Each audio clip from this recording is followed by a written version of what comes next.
अस्सलाम वालेकुम नाज़रीन कराम। काजी फैज़ ईसा साहब जो है मुकम्मल तौर पर पागल हो चुके हैं और वो अपनी एक्सटेंशन के लिए आज उन्होंने जो बातें की हैं, एक केस के समाअत के दौरान इस्लामिया यूनिवर्सिटी की जो रेक्टर थी उनके साथ, उन खातून के साथ जो उन्होंने बदतमीज़ी की और सहाफ़ियों के बारे में जिस तरह रिमार्क दिए, इंतहाई अफसोसनाक है। उसके बाद नाज़रीन पाकिस्तान तहरीक इंसाफ को आखिरकार लाहौर में जलसा करने की इजाज़त मिल गई, लेकिन मरियम नवाज साहबा और उनकी गवर्नमेंट बुखलाई हुई है और बुखलाहट के अंदर आकर मुख्तलिफ किस्म की गिरफ्तारियाँ हो गई हैं। लेकिन पाकिस्तान तहरीक इंसाफ को जो है जलसा वो मीनार पाकिस्तान में करने की इजाज़त नहीं मिली। वो भी आपके सामने रखते हैं कि पाकिस्तान तहरीक इंसाफ जलसा कहाँ करेगी। लेकिन आज सबसे पहले आपको ये जो मौलाना फजलुर रहमान साहब हैं उनके हवाले से आपको बताते चलें कि मौलाना फजलुर रहमान साहब ने आज मुल्तान में जो प्रेस कॉन्फ्रेंस की है उसके अंदर उन्होंने वाज़ेह तौर पे कहा है कि ये जो हुकूमत है ये कोई अवाम की मुंतखब हुकूमत नहीं है, ये चोरी शुदा मैंडेट है और हमारे इस्टेब्लिशमेंट की ये लाई हुई हुकूमत है और हम इस हुकूमत का किसी भी आईनी तरमीम के अंदर किसी किस्म का कोई साथ नहीं देंगे। ये कहा है मौलाना फजलुर रहमान ने, यानी मौलाना फजलुर रहमान ने वाज़ेह तौर पर जो है अपनी पॉलिसी जो है वो अपना पॉलिसी बयान दे दिया है कि वो इस हुकूमत का साथ नहीं देंगे और हुकूमत के साथ बिल्कुल खड़े नहीं होंगे। अब हुकूमत क्या कर रही है, सबसे पहले तो आपको ये बताते चलें कि हुकूमत ने क्या किया है कि हुकूमत ने आज एक सदाती ऑर्डिनेंस जारी किया, जिसके बाद क्या हुआ जी कि जो सुप्रीम कोर्ट ऑफ पाकिस्तान की प्रैक्टिस एंड प्रोसीजर कमेटी थी उसकी जो अब नई तश्कील होगी, जस्टिस मुनीब अख्तर को निकाल दिया गया है और जस्टिस अमीनुद्दीन खान आ गए, यानी काजी फैज़ ईसा और अमीनुद्दीन खान। बस अब बेंच बनेगा अपना ही और फैसला भी होगा अपना ही। ये भी एक बहुत बड़ा हमला है सुप्रीम कोर्ट के ऊपर भी और पार्लियामान के ऊपर भी हमला है। तो आप देखते हैं कि इसका क्या रद्द-ए-अमल आता है सुप्रीम कोर्ट की तरफ से। लेकिन उसके बाद नाज़रीन जो पाकिस्तान तहरीक इंसाफ है उसको लाहौर में जलसा करने की इजाज़त मिल गई है। काजी साहब ने बड़े इंतहाई अफसोसनाक रिमार्क दिए आज सहाफ़ियों के बारे में, वो भी मैं आपके सामने रखता हूँ। लेकिन सबसे पहले आपको ये बताते चलें कि आखिरकार लाहौर हाई कोर्ट ने पाकिस्तान तहरीक इंसाफ को लाहौर में जलसा करने की इजाज़त दे दी है। लेकिन अब ये जो जलसा है ये मीनार पाकिस्तान में नहीं होगा, इसको किसी और जगह पर रखने का कहा गया है। ज़्यादातर ख्यालात यही कहा जा रहा है कि जो लाहौर में बकरा मंडी है यानी मवेशी मंडी जो है उसके अंदर पाकिस्तान तहरीक इंसाफ जलसा करेगी।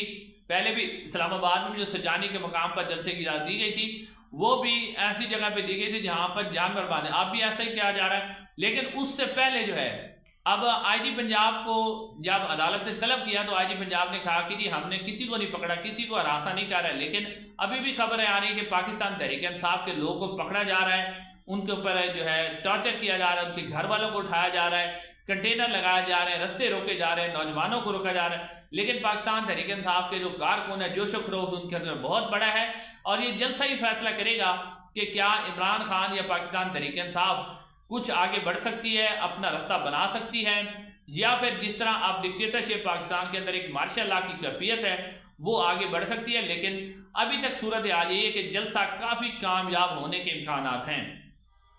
उसके बाद नाज़रीन आपके सामने खबर रखनी है सुप्रीम कोर्ट ऑफ पाकिस्तान से। नाज़रीन काजी फैज़ ईसा साहब जो हैं वो एक्सटेंशन में आप कह सकें कि इस वक्त पागल हो चुके हैं, बिल्कुल ही वो किसी भी हद तक जाने के लिए तैयार हैं। नाज़रीन आज काजी फैज़ साहब ने एक इस्लामिया यूनिवर्सिटी के जो समाअत थी उसके दौरान उनकी जो इस्लामिया यूनिवर्सिटी की जो व्हील चेयर पर रेक्टर आई थी खातून समीना मलिक साहबा, एक तो उनको बुलाया, उनकी तरफ से उनके वकील ने मेडिकल सर्टिफिकेट जमा करवाया कि वो बीमार हैं, अदालत के अंदर नहीं आ सकती। लेकिन काजी साहब ने कहा कि ये सारा ड्रामा है, ये बीमार हो जाती हैं, ऐसा कैसे हो सकता है, इन्हें पेश किया जाए हर सूरत में। काजी साहब ने यानी कि अपनी फ़रौनियत दिखाई और कहा कि इसे पेश किया जाए। जब काजी साहब ना बाज आए तो उसके बाद पता नहीं वो एम्बुलेंस में आई है, किसी चीज़ में आई हैं, अदालत के अंदर पेश किया गया। वो व्हील चेयर पर बैठी हुई थी और वो जो अदालत के अंदर है उनकी हालत बहुत ज़्यादा ख़राब थी और वो परेशान लग रही थी बहुत ज़्यादा, यानी उन्होंने कोई बात नहीं की, उनकी तबीयत बहुत ज़्यादा ख़राब थी। लेकिन काजी फैज़ ईसा साहब ने उनके साथ भी बदतमीज़ी की। काजी फैज़ साहब कहने लगे कि ये खातून है, ये जानबूझ के ड्रामा कर रही हैं, ये ऐसे बीमार हो जाती हैं।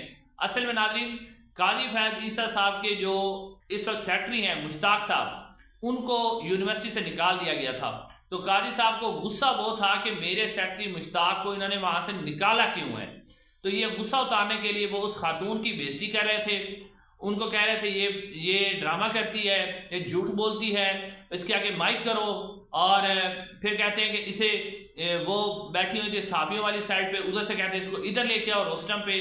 तो उनका जो व्हील चेयर थी वो खींच के रोस्टम के पास लाई गई, लेकिन काजी फैसल साहब ने गुस्से में आ गए और उनके साथ शदीद बदतमीजी की उन्होंने खातून के साथ, और ऐसे अल्फाज इस्तेमाल किए कि जिसका अंदाज़ा नहीं कर सकते आप कि चीफ जस्टिस ऑफ पाकिस्तान, जो कि चीफ जस्टिस हैं, पाकिस्तान के चीफ जस्टिस हैं, और वो इस तरह के खातून के बारे में कोई रिमार्क्स दे सकते हैं। तो जब सरीना ईसा साहबा के बारे में कोई बातें करता था तो काजी साहब को बड़ा गुस्सा था यानी पाकिस्तान के अंदर इज्जत है तो बस सरीना ईसा साहबा की है या मरियम नवाज साहबा की है, बाकी कोई किसी खातून की इज्जत नहीं है। और वो एक इस्लामी यूनिवर्सिटी की मतलब एक रेक्टर हैं, उस्ताद हैं, प्रोफेसर हैं, टीचर हैं। ये काजी साहब यानी शायद वो काजी साहब से भी ज़्यादा पढ़ी हुई हों, बल्कि यकीनी तौर पे ज़्यादा पढ़ी हुई होंगी, लेकिन काजी साहब ने उनके साथ बदतमीजी की और फिर कहते हैं कि इसे यहाँ से ले जाओ।